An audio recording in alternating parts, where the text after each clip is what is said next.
I want to tell you two quick home invasion stories that you can absolutely learn something from. I'm a former CIA officer. I do a lot of trade shows throughout the year. I was recently at a trade show and I had two guys come up to me at different times, not together, and tell me their home invasion stories. So home invasion story number one happens in Miami. It's a wealthy guy. He lives in Miami, has a nice place, and he and his girlfriend get home one day and the back window is broken and a ton of jewelry and electronics and everything is stolen from his house. He checks his camera. He sees there's multiple burglars. They're wearing masks, and he said so far the police have not caught him. But guess what? He has an alarm system. They left the house. They forgot to set the alarm the system. You know what I'm trying to say. So huge mistake. Obviously, if you have an alarm system, set the alarm. When the alarm went off, the police would have been notified, he would have been notified, and they hopefully could have responded sooner and have caught these guys. So always remember to set your alarm. There was a guy in Dallas that I know had a home invasion too. He was home at the time. He got in a shootout, and he also had an alarm, and he forgot to set his alarm when he and his wife went to bed. Every time my wife and I leave the house, we set our alarm, and at night we set our alarm and we put it in stay mode. Stay mode is obviously the alarm or the motion sensors are not activated in the house, so we can walk around, do everything. But if somebody tries to get through the front door, if somebody tries to break in, well, the alarm's gonna go off. So always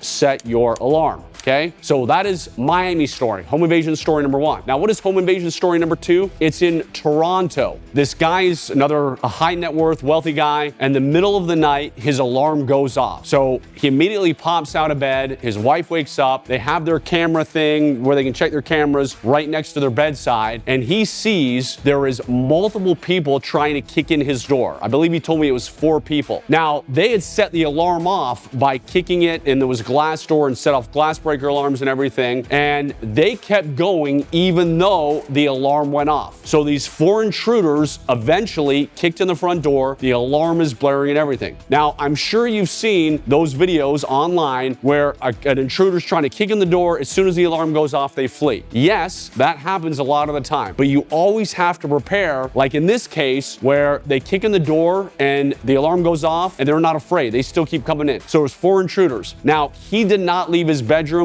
He called the police. His wife called the police. His wife didn't want to go out there. He's in Toronto. He's in Canada. So he doesn't have an arsenal like us people that live in free places, or should I say free states. So he did not leave his room hoping the police were going to get there. He said he heard footsteps. He heard people going around. He heard everything going on. And eventually, I can't remember what he said. He turned on a light or something or made some noise. The intruders realized somebody was home, and then they did flee. But again, they were not afraid of that alarm going off. They knew maybe police response time was 10 minutes. When they did hear him was when they left. But goodness gracious, you better believe that I'm glad I live in a free state where I can have a firearm. Don't always count on those intruders fleeing every time the alarm goes off. This right here is my current home defense firearm. It's on a nightstand. It's in a rapid access safe because I have 7 children. So every single gun in my house is locked up. This particular firearm right here, this is a Walther PDP. I like all kinds of guns, right? I like Walther because they got really smooth triggers. So Walther has one of the best triggers for a factory gun. Unlike Glock, I hate Glock triggers. Yes, Glock fanboys yell at me. I don't care because I've carried a Glock in all kinds of various and sundry places. And as soon as I left the Federales, I could carry guns I want. So I like Sig Sauer. Sig Sauer makes great guns. I like Walther, got great triggers. So this is a Walther PDP, current gun on my nightstand, Surefire flashlight on the end of it because obviously I want to be able to see when I'm dealing with a threat. So it's a very simple home defense gun setup. But if somebody's trying to kick in my front door at 3 a.m. and there's 4 intruders, and when my alarm goes off, that does not deter them, well, I want to have a firearm to defend myself to stop them. I also have barricades. I have door barricades at every exterior door of my house, which makes it virtually impossible for someone to kick in my door, which means you're gonna have to come through the windows. So please remember to 1, always set your alarm. Always